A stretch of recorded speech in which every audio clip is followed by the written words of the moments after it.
Welcome back to Afternoon Live. Between holiday stress, family issues, and work deadlines, December can feel overwhelming for so many. Here with strategies to help you keep it together, we welcome back licensed counselor Megginson. It's so good to see you. Yeah, it's good to be back. We were just talking about this time of year, it creeps up on us, and it is overwhelming. It can be. It is for most people. Yeah. Yeah. We're not alone, so that's okay.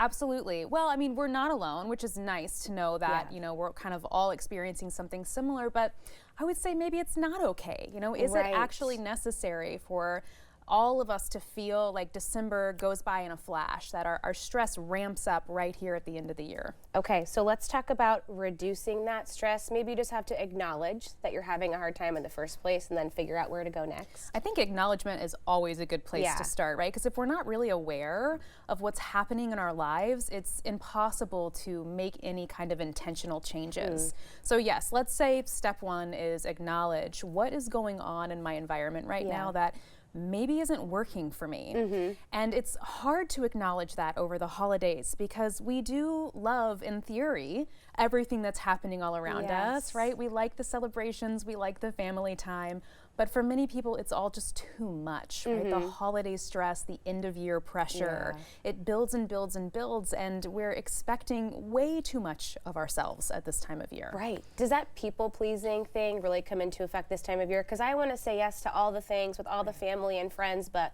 when you add it all up, it's like, how many hours are there in a day? Yeah, not as many as, like, our eyes are bigger than our schedules. Yes. Right? And yeah, I think people pleasing is a part of it, that we don't want to hurt anyone's feelings. You know, it's an honor to receive invitations, so we want to say yes to them. But also, we need to honor ourselves, right? We need to honor our own limitations, and often we do that by actually opting out of some of the things that, even though they sound good in theory, just don't match up with the energy that we have to share at this time of year. Right. If you're totally overspent and only kind of halfway showing up to everything, that's not really as much value as showing up 100% to maybe a few high value things. Exactly, right? Do you want to wake up on January 1st and not remember anything that happened? Oh, yeah. Or Christmas morning, you know, do you want to feel so stressed and overwhelmed getting everything just right that you're not actually able to breathe and be present with your family? These are the kind of hard decisions that we have to make over the holidays. But I like to say to my clients,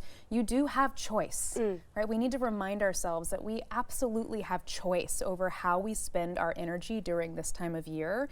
And some of the bravest decisions we can make can be to make the choice to opt out so that we feel calmer and enjoy more of the season in a way that feels good to our bodies. That's really nice. Are there ways you can kind of mentally prepare going into, I think the next couple of weeks are going to be really busy for a lot of people. Are there ways to get in the right headspace to be ready to say no when the time comes? I think starting by really thinking about what you want the season to feel like for you. Oh, that's nice. Remembering too that we are right at the transition point of fall into winter, right? So winter is setting in, the nights are long, it's cold, it's dark. What makes you feel cozy at this time of year? Winter really is a season for rest and reflection, and it can feel complicated because society tells us to turn the volume up on our lives when really the sun is telling us to go inside and get cozy. So take a pause and really check in with yourself.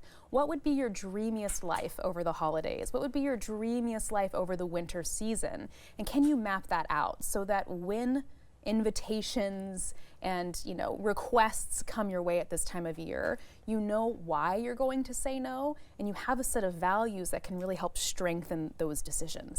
That feels like you're in a much better position to say no when the time comes if you're in that mental headspace. It's so much more intentional. Right? You've really gotten clear on what matters to you, and now you can make decisions from that place. What about this pressure for new year, new me? I know the changing of the year, we talk about resolutions and all those things. I mean, what should we kind of buy into or leave behind in that sense? Well, I think it's worth mentioning that, you know, you should always do what works for you.